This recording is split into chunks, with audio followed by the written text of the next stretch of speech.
Hey guys, welcome to a new video. Like, comment and subscribe if you enjoy. Without any further interruptions, enjoy the What If. Chapter 12. Whatever doesn't kill you. Smoker stared at the Straw Hat crew after being pulled out of the destroyed resort rain dinners, which Crocodile had sunken to the bottom of the lake it was situated on to finish them all off.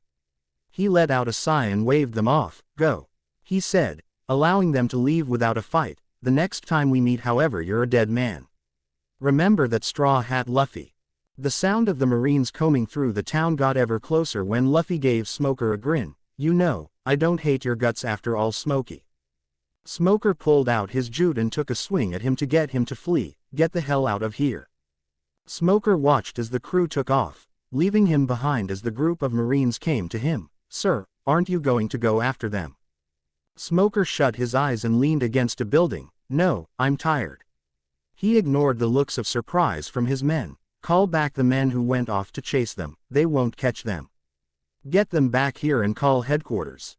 Tell them to send all Marine ships in the vicinity to Alabasta. The Marine who had been speaking to him stared in shock. Call for reinforcements. But I don't think the superior officers will let them go to fight such a small number of pirates.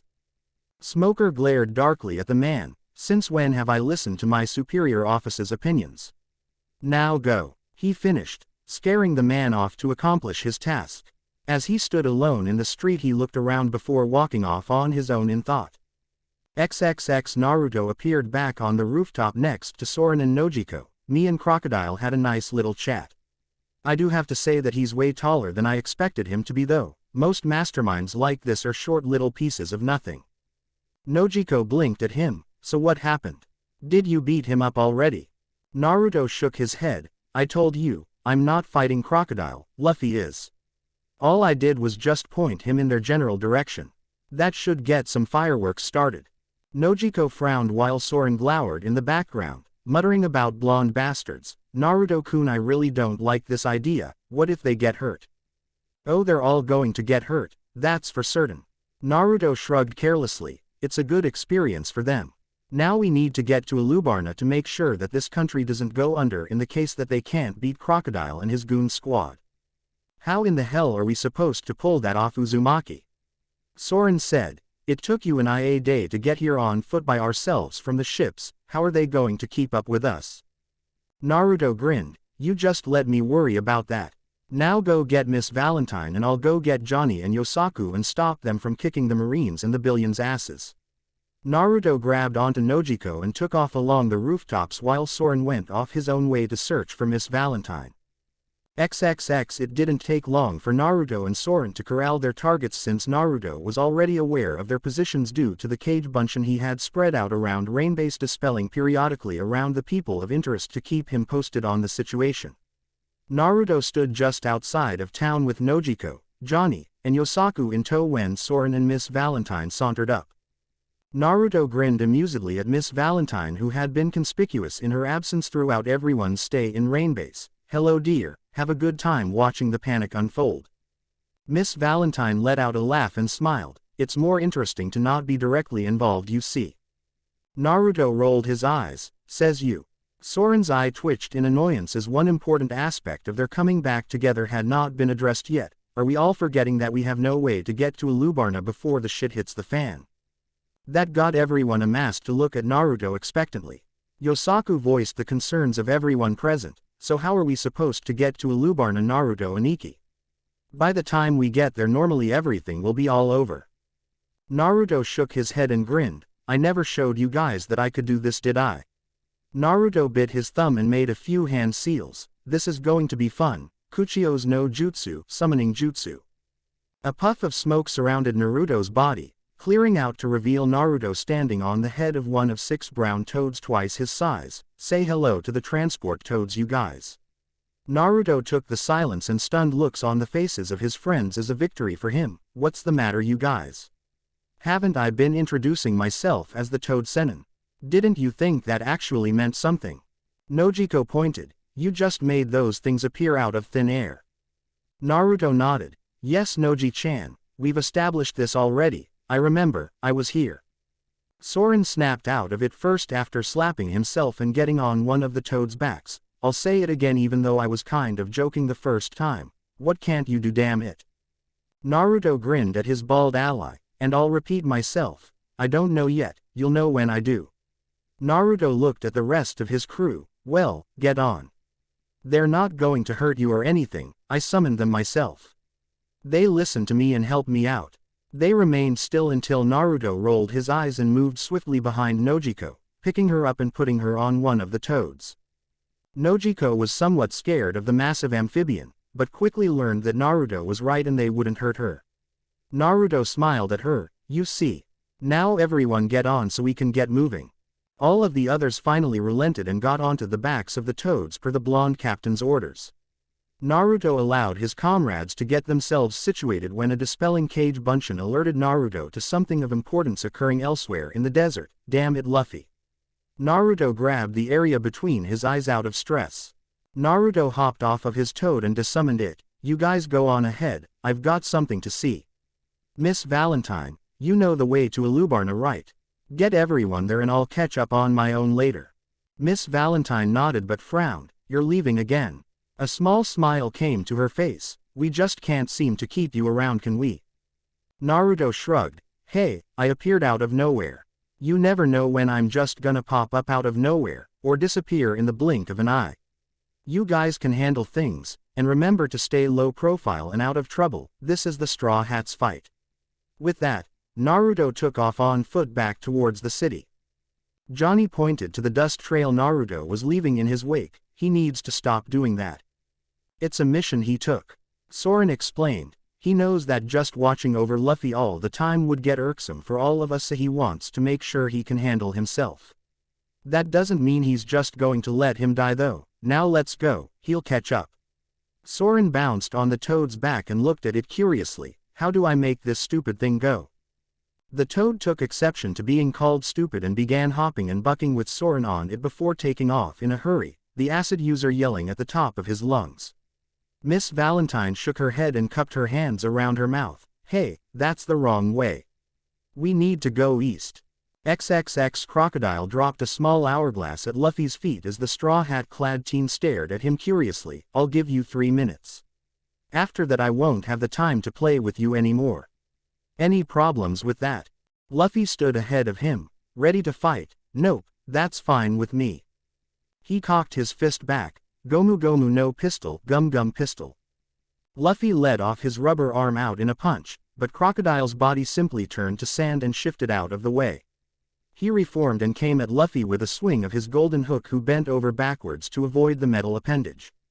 Luffy's leg extended into the air as he dodged, and he decided to use his own momentum for an attack. Gomu Gomu no stamp, Gum Gum stamp. Luffy backflipped and thrusted his leg out at Crocodile. However, when it hit him, his body turned to sand upon impact. Luffy looked shocked as his leg snapped back and he landed on his feet. Crocodile's body reformed again, with him seemingly not caring that he was in a fight at the moment. Let me tell you something important, Straw Hat. No matter what you do, you'll never, ever. Luffy didn't let him finish as he sent himself at Crocodile to attack again. Gomu Gomu no Gatling, Gum Gum Gatling. Luffy launched rapid-fire fisticuffs at Crocodile, each punch busting right through his sandy body with violent intent. When the attack ended, however, once again Crocodile's body reformed, no worse for wear whatsoever. Sand monster. Luffy shouted at him in anger, rushing to attack once again. Listen up, Straw Hat, Crocodile said lazily. These mosquito bite attacks are useless against me. Because you will never, ever. Luffy cut him off again, getting directly in his face with his arms pushed back as far as they could go. Gomu Gomu no Bazooka, Gum Gum Bazooka. Luffy shot his arms forward and punched 2 twin holes through Crocodile's chest, blowing a mass of sand out of the back. Luffy was not deterred by the now standard result of his attacks and shot his leg as high into the air as he could throw it before bringing it down. Gomu Gomu no Ono, Gum Gum Axe. Luffy's brutal axe kick utterly pulverized Crocodile's body, leaving the boy alone and confused in the desert. Damn it. Did I crush you, stupid sand gator? Luffy shouted as he stomped at the sand. I told you already that none of that would work, Crocodile said as he appeared behind Luffy out of nowhere. Luffy turned around enraged. You asshole. Crocodile sighed. No matter how hard you fight Rubber Man, you will never defeat. He finished with a mumble when Luffy's fist burst through his face once more. Luffy jumped back. Defeat. What the hell have you been trying to say? Crocodile stared at Luffy with murder in his eyes. Why don't we end the games now, Straw Hat Luffy? Luffy glared out at him. I've been fighting seriously the whole time. His thoughts were somewhat panicked. Damn it, I can't hit him. He keeps dissolving. Crocodile smirked as he put his hand back. You and I are in two completely different leagues. Desato Supada, Desert Spada. Crocodile threw his hand forward, sending an attack rushing at Luffy through the sand. Upon seeing the move split a rock right down the middle, Luffy cartwheeled out of the way as it was in his best interests to move aside and ended up landing on his head. Ouch. Crocodile grinned. You sure wouldn't have been saying ouch if it had hit you. He noticed Luffy marveling at the massive rip in the desert that he had just caused. Depending on how you use and train devil fruit powers, they can be very strong in battle. But I'm not like the other idiots who are just content with having the power. I've honed mine to perfection. Desato Girasole, Desert Sunflower. Crocodile stabbed his hand into the ground and caused a pit of quicksand to form that started sucking Luffy in. You'll wish you never stood up to me. Luffy started trying to outrun the effect of the sand pit while Crocodile watched in amusement. Quicksand is a very convenient coffin, no grave needed. There's no living being that can stand toe to toe with me in the desert. Crocodile paused for a moment as he felt himself blasted with a feeling of ill intent, like a blonde wanted to strangle him or something, but he quickly passed that aside to watch Luffy struggle. You're going down. Luffy threw his hands high into the air as he ran against the sand pit. Gomu Gomu no Bazooka, Gum Gum Bazooka. Luffy used the momentum to throw his hands down and push himself up out of the pit and into the air, where he turned his fingers into a clasped net. If I can't hit you, I'll capture you. Gomu Gomu no Amy, Gum Gum Net. Luffy stretched his fingers around Crocodile in the form of a net. Crocodile once again simply turned to sand and drifted through it. Don't you get it? Take a hint, it's impossible for you. Gomu Gomu no Muchi, Gum Gum Whip. Crocodile found his sandy body cut in half by a long kick by Luffy, repeating the same old moves again. Luffy fell from the air right into the range of a strike from Crocodile, Barchan crescent-shaped dune. Crocodile swung his right arm and ended up hitting Luffy's. As Luffy hit the ground, he looked at his arm in horror. My arm. It's gah. My arm turned into a mummy. Luffy's arm under the bicep was shriveled and dead looking. Crocodile has a pleased look on his face. Because it's sand, I sucked the water out of your arm. Maybe I should kill you by sucking the water out of your entire body, to give you a little taste of the desert. Luffy got a look of revelation. That's it. Luffy pulled out a small barrel and began drinking water. Crocodile scoffed. Ridiculous. No, it isn't. Luffy snapped at him. The old guy in Yuba spent all night digging up this water. You want to know what he said? Yuba will never be defeated by sand. Gomu Gomu. Crocodile rolled his eyes. Are you still trying this? Luffy launched himself at Crocodile and bit his head off, getting a sandy mouthful. No Baku Baku, Gum Gum Chomp Chomp. Enough bullshit. Crocodile roared as he burst out of Luffy's mouth. Prepare to die, along with the fertile soil of Yuba. Luffy spit out the leftover sand in his mouth and looked at Crocodile in confusion. He soon got an elaboration from Crocodile. Your 3 minutes are up. I told you I didn't have time to play with you. Sable's sandstorm. Crocodile formed a twister out of sand that quickly overwhelmed Luffy. The sand is nice and dry today. He chuckled in a taunting manner. All right, Straw Hat. The prevailing winds here are always north to south. If the sandstorm I've just spawned rides that wind and travels south once it's mature, where do you think it will hit when it's nice and big? South. Luffy questioned. Yuba. Crocodile said cruelly. Luffy launched forward and grabbed onto Crocodile's shoulders. What the hell are you doing? That old guy has nothing to do with you. Luffy broke off and started chasing after the sandstorm. Stop, damn you. Crocodile laughed. Once this wind picks up, even I won't be able to stop it. Luffy grabbed onto Crocodile and started yelling in his face, taking all of the dark humor he was feeling out of the equation. Stop it, no. Luffy stopped yelling after being stabbed with Crocodile's hook. Crocodile lifted him off of the ground by the hook. Who in the hell do you think I am? There are plenty of rookies who are all talk, just like you, Straw Hat Luffy. The Grand Line is full of them. He looked at the sandstorm he had made. Yuba will die. This last sandstorm will ensure it. It will set the rebels over the edge, and thus the archaic love for others in this country is what will destroy it in the end. Same for you, Straw Hat. You would have lived longer if you hadn't succumbed to your weaker emotions. Water. Not even the water will help you. Luffy reached up and grabbed Crocodile's arm weakly around the hook, eliciting some surprise from the man. You're still alive. He threw Luffy off of the hook and let him sink into the sand pit. Luffy clutched at his wound and spit up blood. You must be in quite some pain. Don't worry, it will all be over soon. He laughed at Luffy's anguish as he watched him sink beneath the sand. He turned around when Luffy's body disappeared from sight. What a waste of my time. After Crocodile was long gone, Naruto appeared on the battlefield shaking his head. Stupid Cage Bunshin, you couldn't dispel earlier and tell me this was happening. Naruto walked over to the sand pit and crouched down at the edge of it. Suddenly Luffy's head burst above the bottom of the pit. Meaaaaat. Naruto jumped back in shock. Ah, holy shit. Luffy zombie. Naruto blinked and calmed down. Oh wait, he said, Miat. Not, Braaains. Naruto shrugged his shoulders. Okay, he's alive. Now how do I get him out of there without sinking myself?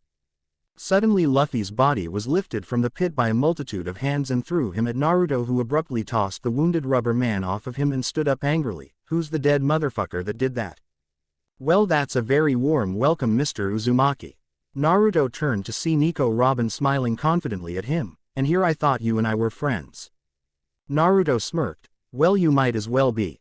For some reason a lot of my friends become my friends after they try to kill me, and you're way hotter than the majority of them that have tried. Therefore you already have your foot in the door, so to speak. As nice as it is to see you doing whatever it is you're planning to do. Robin said, I came for him. Naruto frowned. I can't let you kill him, Robin-chan, don't try it. Robin shook her head and walked over to Luffy's downed form. I'm not here to kill him. Luffy weakly looked up at her. Thank you. She simply stared down at him, all semblance of a smile gone from her face. Why do you fight? She asked, confusing Luffy. All of you who carry the name D. Luffy simply coughed on the ground, still looking up at her. Robin used her power to form a hand to throw Luffy's hat over to her. That seems to be a pointless question. I've found you. Naruto simply stood off to the side, watching intently. D. Isn't that just a stupid initial? What the hell does that have to do with anything? Come to think of it, what does it even stand for? The attention of both Naruto and Robin was taken by a man in a brown star-covered turban with two purple lines running down his face from his eyes. He wore a long white robe with brown stars on it. Robin smirked upon seeing him. Oh, you're awake. What happened to Vivi-sama? He questioned as he limped closer with a sword in his hand. Now that I understand the nature of your powers, I won't be beaten so easily. Robin turned and started walking away. Oh, stop it. Don't get yourself any more injured than you already are. This is actually perfect timing. Why don't you save that boy? He's the brave and gallant knight that escorted your princess safely here. The princess is fine. She's on the way to Alubarna at the moment. I don't know what will happen, but you know the state that this country is in. The new arrival looked down at that brandishing of truth. Huh. Luffy grabbed onto his robe. Meet. He said firmly. Naruto stared down at Luffy and then at the crocodile with a banana growth on its nose and tail that Nico Robin was using to transport herself to Alubarna. Luffy, I'm going to give you a second shot at this. I'm going to Alubarna as we speak, and I'm probably going to beat you there by a lot. I'm not going to say that you can win if you fight him again, but if I find him first and it looks like it's all going downhill even more, I'm going to beat his ass myself. Naruto smirked down at him when he felt Luffy's eyes snap to him from on the ground. All you have to do is get up and beat him first. It's that simple. Just get up, cross the desert to Alubarna, and get your win back. Good luck. Naruto then burst into smoke, leaving not a trace of his presence behind. XXX with Foxhound Pirates. Damn, these things are fast. Johnny whooped in appreciation while his sword-using partner was shouting in joy while on his own toad. Naruto Aniki is awesome. Miss Valentine started counting on her fingers, so he can walk on the surface of anything, water included. He can move faster than anyone I've ever seen. He can jump 50 feet in the air without a running start. He can make countless copies of himself. He make tornadoes, tidal waves, and fireballs. He has a living sword that eats his energy and moves around on its own, and he can call these toads out whenever he wants." She sighed. "Is there anything I'm missing about this?" Nojiko sweat dropped. "I'm sure that there is, there always is. I think he gets off on the expressions on our faces whenever he does something else that should be impossible." Soren smirked. "I'm going to stop considering that he can't do everything. Then he won't be able to catch me off guard with this crap anymore." "Yo," Yosaku called out, "we're there, and it looks like there are guards at the gates. How are we getting in?" The toads couldn't speak, but they all got huge grins on their faces before they jumped straight over the walls of the city, taking all of the Foxhound Pirates with them. The toads stopped on the rooftops inside of the walls and let them all off. Nojiko patted the one she had ridden gratefully. "Thank you very much. That was quick." The toads all nodded before dispelling in a cloud of smoke. Soren scratched his head. "So now what? Uzumaki said not to do anything. Do we just observe or something?" Nojiko shook her head. "No way, I'm finding my sister. She's definitely here if we all are. Maybe I can help her out." Johnny and Yosaku looked at each other and nodded. "We're going to find Zoro and Ikki. Maybe we can see how much stronger he's gotten since we last saw him fight." Soren's jaw dropped as Johnny and Yosaku jumped off the roof and started running down the streets searching for Zoro, while Nojiko started hopping the closely positioned rooftops to look for Nami. Soren growled and yelled, "Damn it! Uzumaki's going to kick my ass when he finds out this happened, and then I'm going to kick your asses because he kicked my ass." He palmed his face and looked over at Miss Valentine, who was simply standing there with her umbrella shut, looking at him amusedly. "Oh, what? Are you going to go off and jump in the fighting too?" Miss Valentine laughed. "No way. I'm not fighting anyone here, not while Crocodile can still identify and kill me. I'm just going to be watching the whole thing as it happens. I would fly up above the city and watch from there, but they would see me and shoot me from there if I did, so I'm stuck with you for the time being, tough guy." "Wonderful." Soren deadpanned. "Let's go somewhere good to watch this stuff unfold. A good view of the whole city, you know." Miss Valentine grinned at him. "Follow me then," she said, running across the roof and jumping across the street with the help of her parasol, allowing her to float, laughing as she left Soren in her dust. "Oi!" Soren shouted. "Get back here." He got a running start and cleared the street below before following Miss Valentine. "I hate the people around me so much." XXX with Nojiko. Nojiko sat down on a rooftop and looked around searching for Nami. "Man, this city is totally cleared out. There's not a soul in this town other than the soldiers I keep seeing all over the place. It's so creepy." She sighed and looked up at the sun beating down on her. "So this rebellion is really going to happen." She stood up and stretched. "Okay, now where's my troublesome sister?" As she looked around, something in her head immediately told her to duck, and from training with Naruto she learned that when she got that certain feeling she had better act on it or bad things would happen to her. It was a good thing she did too, since upon her body hitting the roof she saw a set of shuriken fly over her head. Nojiko stood back up and drew a pistol from beneath her desert cloak, looking around for whoever had just thrown those. She had the instinct to say Naruto's name, but the way they had flown, the speed at which they were thrown, and the sound of them cutting through the air showed her that they were absolutely real, and Naruto never threw real weapons at her like that. Nojiko narrowed her eyes. "Ninja wannabe, Naruto-kun would sleepwalk all over you if he was here." She then sighed. "But he's not here, I'm here. And that means I have to kick your ass." She looked around tensely. "I just have to find you first. And that shouldn't be too hard." Her response was another set of shuriken coming at her. Nojiko scoffed and rolled out of the way before firing her pistol in the direction they came from. Nojiko's bullet flew towards the tile on another rooftop, however a sheet of similar pattern and color was thrown off to reveal a woman with short red hair, a gray ninja gi, gray pants, and gray sandals, moving to dodge. Nojiko simply stared at the girl. "And you are?" she asked. The woman smirked. "Miss Thursday. My idiot partner Mr. the 11th of May have gotten himself killed, but I am more than enough to make up for that fool's absence." Nojiko spun her pistol on her finger. "Right, I don't think you'll just let me be and go away. I'm looking for someone, and I'm not really supposed to get into a fight. Miss Thursday pulled up a drawing of Nojiko. You were the one that beat the unluckies, right? You're a threat, and you just so happen to be here just as Operation Utopia is starting. I can't let you go. You have to die, girly. Nojiko said disinterestedly. Let me respond to that in the following manner.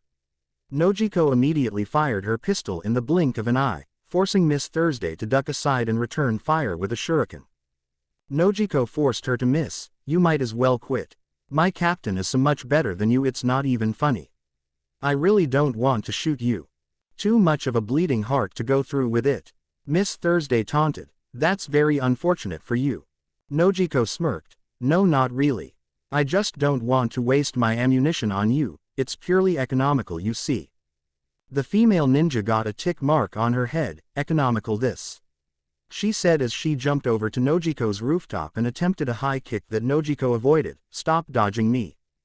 Nojiko saw her coming in for a low sweep and used a back handspring to avoid the second kick. Wow, Naruto-kun was right.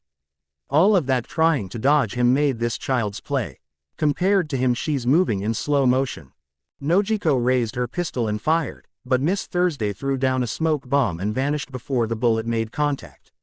Nojiko hardened her senses in an attempt to find her again when Miss Thursday's laughter rang out around her. You have no idea how to handle yourself in a battle against a warrior of the shadows, do you?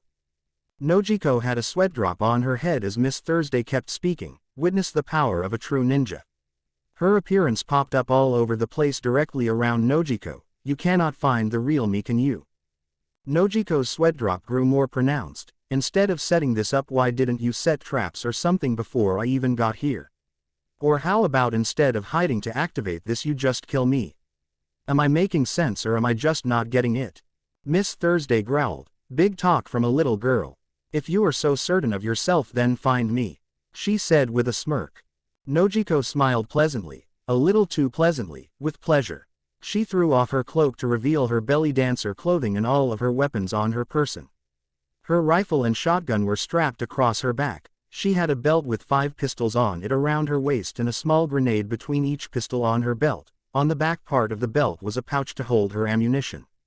Nojiko pulled the shotgun off of her back and a pistol from her belt in the other hand. Trying to take advantage of her technique, Miss Thursday threw a kunai at Nojiko, who dodged it effortlessly, spun in a circle and took shots at each image of Miss Thursday, emptying her guns and revealing that they were mirrors set up to disorient her. Hinakuru Canaria, spinning canary. Miss Thursday was left unharmed, but staring at a content Nojiko, who placed the shotgun on her back once more. How did you? Naruto-kun's better than you. When he did that, he used actual clones, and they actually moved, and threw stuff at me. She shivered involuntarily. I beat him up and told him never to throw another real weapon at me again. But the point is, you can't beat me like this. She holstered her pistol and pulled out 2 more with a grin on her face. Now dance for me. Nojiko shot at Miss Thursday's feet, making the woman hop around on each toe. When she wasted her 3 shots with each pistol, she holstered them and pulled out another. By the time Nojiko had used all of her pistols, Miss Thursday was hunched over, breathing heavily. And now you lose. She slung her shotgun off of her back and quickly reloaded it before shooting at the roof in front of Miss Thursday, making it cave in and drop her inside of the building. Peering inside the hole she had just made, she found Miss Thursday knocked out cold and covered in the debris from the hole she had just fallen through. Nojiko reloaded her shotgun and placed it on her back with her rifle. Well, that worked out just fine. At least Nami can't say she won a fight like that, right? She finished with a small giggle. XXX, with Johnny and Yosaku, Zoro and Iki. Both men yelled at the tops of their lungs as they ran through the streets.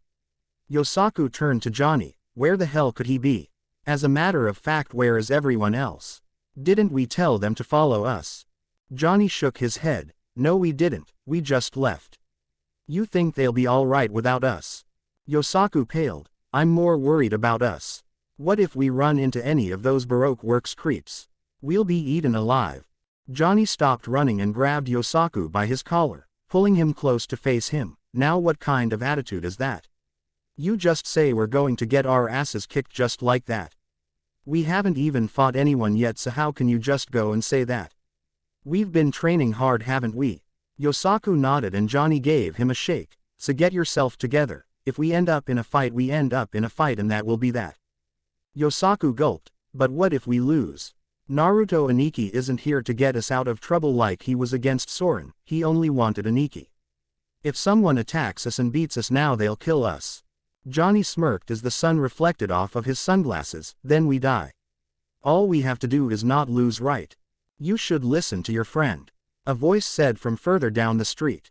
Right. It won't matter how much you've trained if you still think you're weak at heart. Said a female voice from the same direction. Johnny and Yosaku got tick marks on their heads and turned towards them. Who the hell asked you? They said simultaneously. Can't you see this is a private conversation here? Butt out. The man that had spoken wore Greek armor, complete with the bronze helmet that covered his entire head, only leaving some of his face exposed, the bronze torso plating with the tassels at the bottom that resembled a skirt, the large shield, the spear in his hand and the short sword on his waist, the long greaves on his legs and the sandals. The female of the group had long black hair and wore the same thing minus the helmet and in more of a rustic red color. Johnny and Yosaku stared at them for a moment before the headgear-clad swordsman of the pair pointed at them lamely. Who in the hell are you two supposed to be? The man smirked cruelly. I suppose you can call us Mr. 10 and Miss Tuesday. Johnny and Yosaku looked at each other, one in excitement and the other in concern. Johnny ducked low into his stance to draw his uchigatana. This is actually perfect timing. You guys can prove to my friend here that we're not as bad as he makes us out to be. Miss Tuesday chuckled and pointed her spear at them both. We'll see about that, boys. Neither of you look to be much.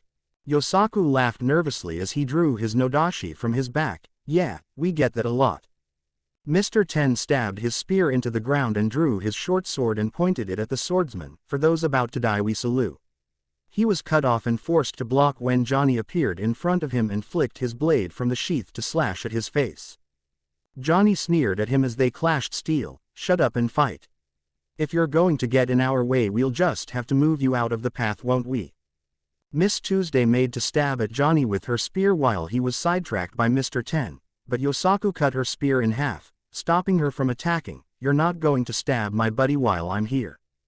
She smirked and drew her own short sword. You really think you can beat us? You were nearly shaking in your boots a second ago. Where did all of this confidence come from? Yosaku looked back at Johnny, who was fending off attacks from Mr. 10's short sword. Johnny is right. Naruto Aniki has been training us hard and he never would have put us in this kind of trouble if we weren't ready for it. We're not losing. Johnny hopped back out of the way of a vertical slash from Mr. 10 before retaliating with a backslash that hit Mr. 10 in the chest and knocked him backwards, leaving a mark on his bronze armor. Meanwhile, Yosaku had taken to attacking Miss Tuesday, and had almost ended up dislocating her shoulder when she was forced to block an overhead swing from his weapon. The two Baroque Works members joined back together, standing back to back and pointing their swords at Johnny and Yosaku. Mr. 10 glared at Johnny. You're a little gnat, nearly impossible to hit and annoying to boot. Miss Tuesday followed up about Yosaku. You're a complete brute, nothing but strength behind your attacks. It's clear that neither of you have any real formal training to speak of. All you do is rely on your physical attributes to beat your enemies. Johnny chuckled. That's actually really accurate. I'm the speed and he's the muscle, and while we may not know anything better than the basics, we're working on that. Yosaku smirked. It's still enough to beat you both up and down the street. Mr. 10 and Miss Tuesday took offense to that and linked arms before spinning rapidly in a circle at Johnny and Yosaku until they became a blur. Take this. Kaden no Hon, rotating phalanx. Yosaku lifted his sword and blocked the attack, sliding back as the combination attack of Mr. 10 and Miss Tuesday repeatedly bashed against his blade. Johnny noticed Yosaku sliding back and pushed against his back to help him keep his ground.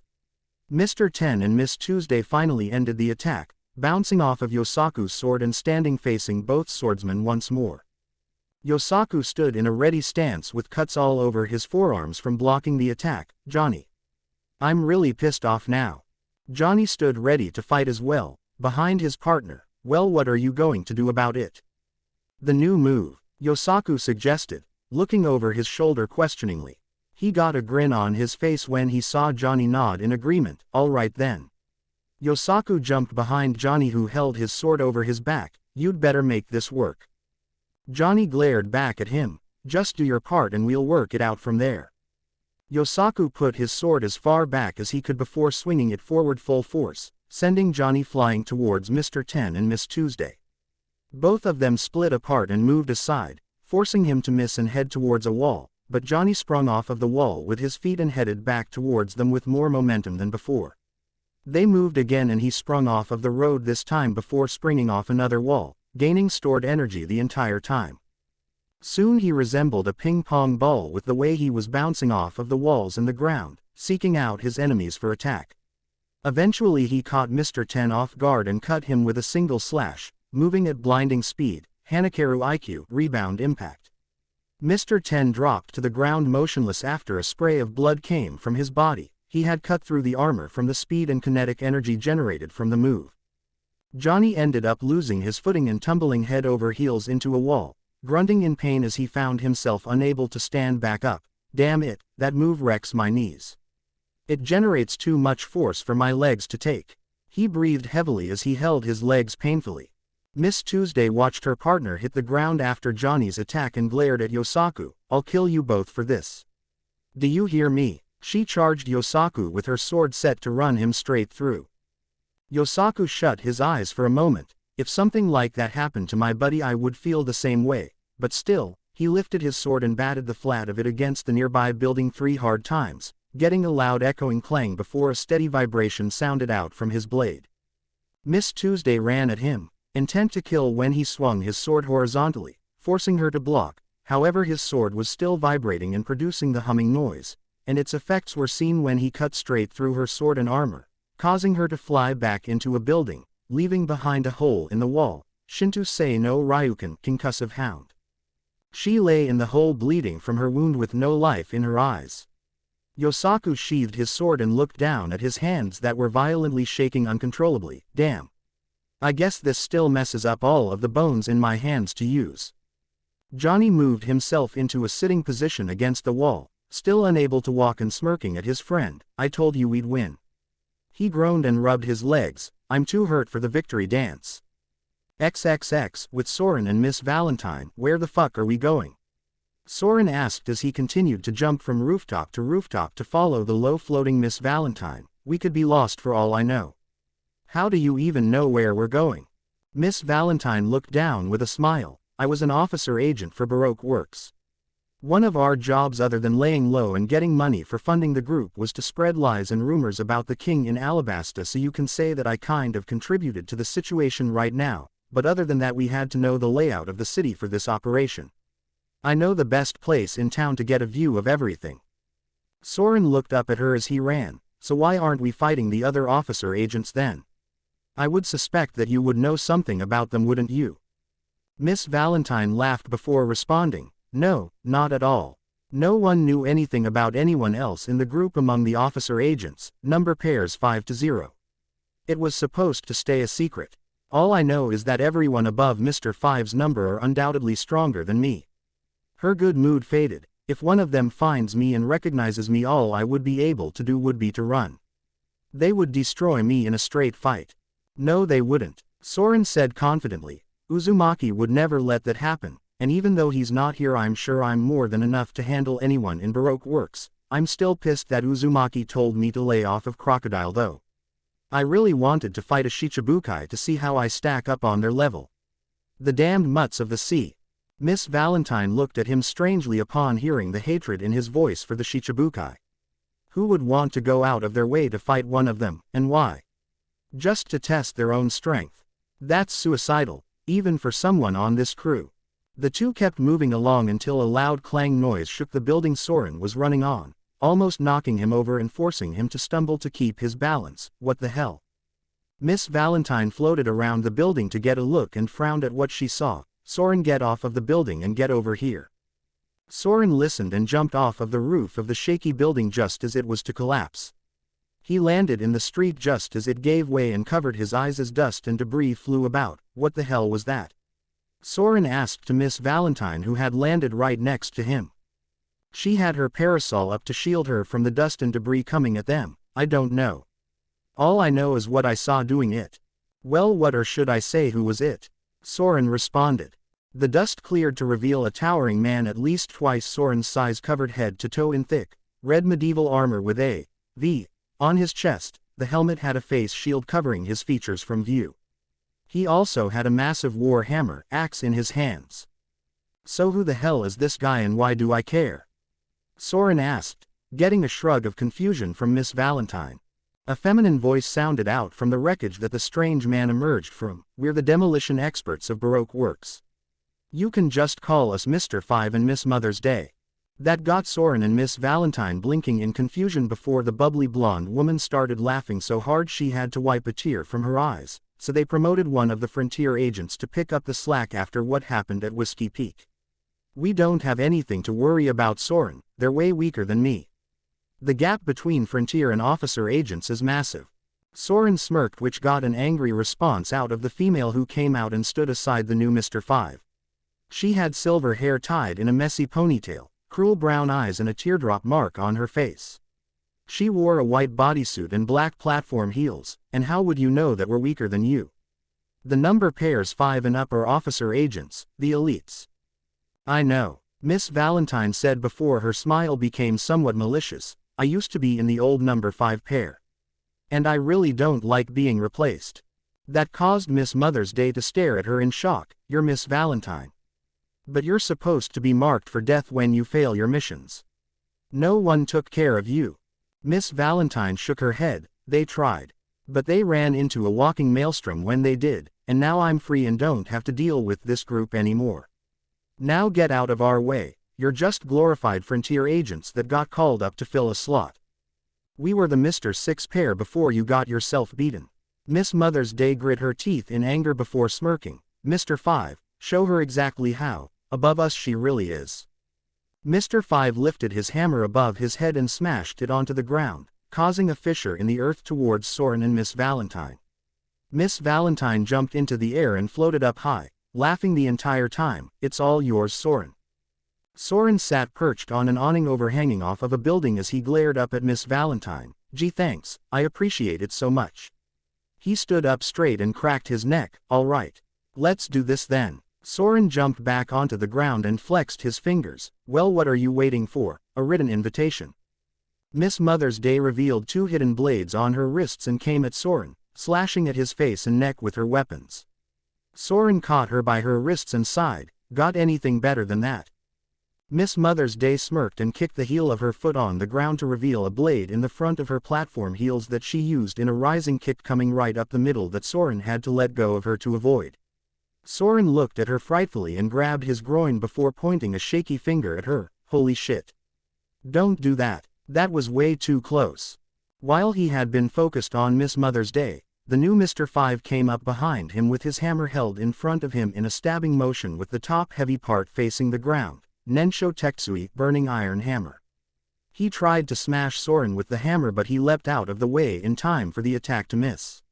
The ground formed spider web pattern cracks around his body as the pavement crumbled from the force of the attack.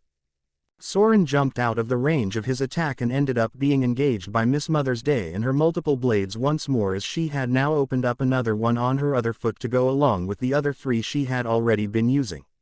Soren simply kept dodging while keeping an eye on Mr. 5, who stood out of the way as still as a statue. Miss Mother's Day took advantage of his flighty attention and covered her mouth with her hands before spitting a substance in Soren's face.